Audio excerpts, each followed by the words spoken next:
जय श्री कृष्ण। हरे कृष्णा कृष्ण कृष्ण हरे हरे। राधे राधे। स्वागत है आपका हमारे अपने चैनल अद्भुत गोपाला में।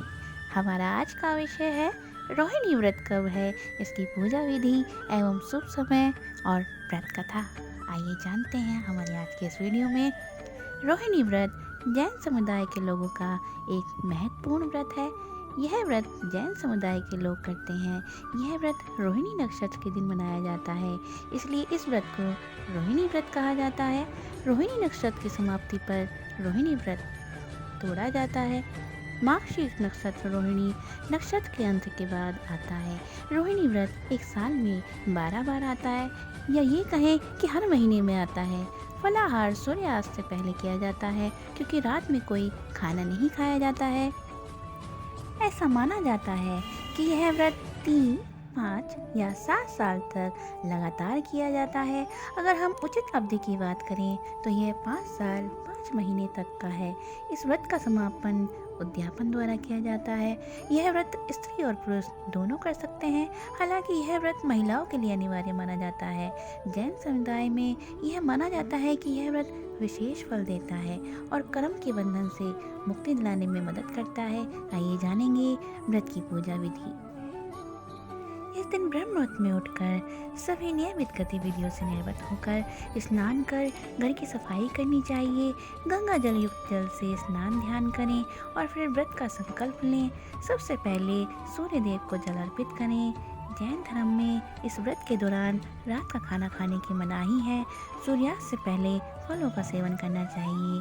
रोहिणी व्रत का प्रारंभ गुरुवार 10 नवंबर 2022 को सुबह 3:09 से हो रहा है और इसका समापन 11 नवंबर 2022 को सुबह 5:08 पर हो रहा है। आइए सुनते हैं रोहिणी व्रत की कथा। प्राचीन समय में चंपापुरी नाम का एक नगर था।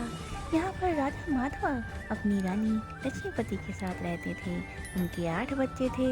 इनमें से 7 पुत्र और एक बेटी थी जिसका नाम रोहिणी था।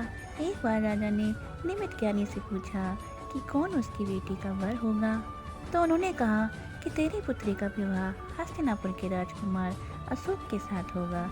यह सुनकर वह बहुत खुश हुए और उन्होंने रोहिणी के स्वयंवर का आयोजन करवाया, जिसमें हस्तिनापुर के राजकुमार अशोक भी आए थे।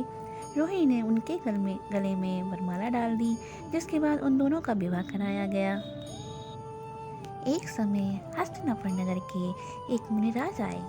श्री चारण मुनिराज के दर्शन करने के लिए राजा अपने प्रियजनों के साथ वहां पर आए। सभी ने उनको प्रणाम किया और धर्म उपदेश ग्रहण किया। राजा ने मुनिराज से पूछा कि आखिर उनकी रानी इतनी शांतचित्त क्यों है। तब मुनिराज ने उत्तर दिया कि इसी नगर में एक राजा था जिसका नाम वस्तुपाल था। उसका एक मित्र था जिसका नाम धनमित्र था। उसकी एक कन्या थी जिसका नाम दुर्गांधा था। धनमित्र हमेशा परेशान रहता था कि उसकी बेटी का क्या होगा और उससे कौन विवाह करेगा।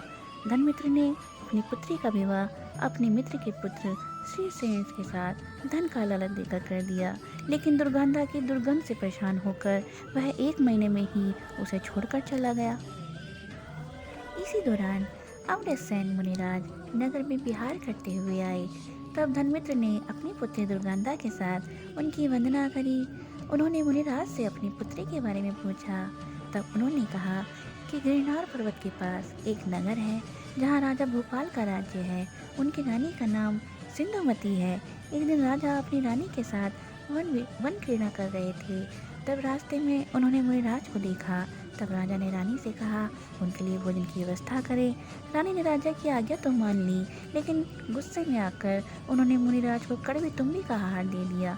इससे मुनिराज को अत्यंत वेदना सहनी पड़ी और उन्होंने अपने प्राण त्याग दिए। जब इस बात का पता राजा को चला तो उन्होंने रानी को राज्य से निकाल दिया।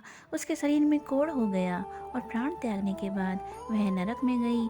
दुखों को झेलने के बाद वह इसके बाद पशु योनि में उत्पन्न हुई और फिर तेरे घर पर दुर्गंधा कन्या के रूप में उत्पन्न हुई है।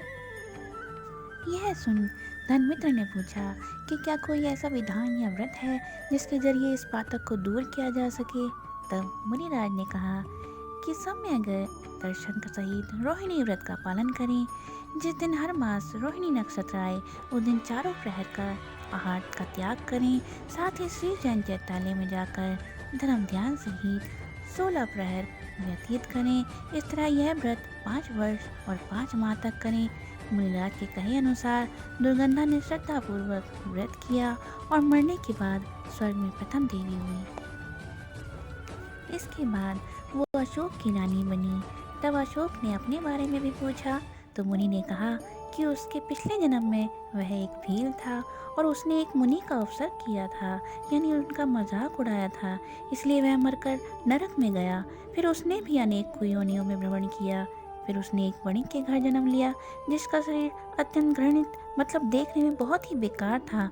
फिर एक साधु के कहने पर उसने रोहिणी व्रत किया जिसके फलस्वरूप उसे भी स्वर्ग की प्राप्ति हुई और अगले जन्म में वह हस्तिनापुर का राजा बना। फिर उसका विवाह रोहिणी से हुआ।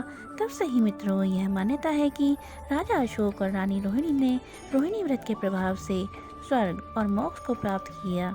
ऐसे ही जो व्यक्ति पूरी श्रद्धा के साथ यह व्रत करेगा उसे सभी विकार से मुक्ति और सुख एवं मोक्ष की प्राप्ति होगी। मित्रों, जय श्री कृष्णा, हरे कृष्णा, कृष्ण कृष्ण हरे हरे, राधे राधे।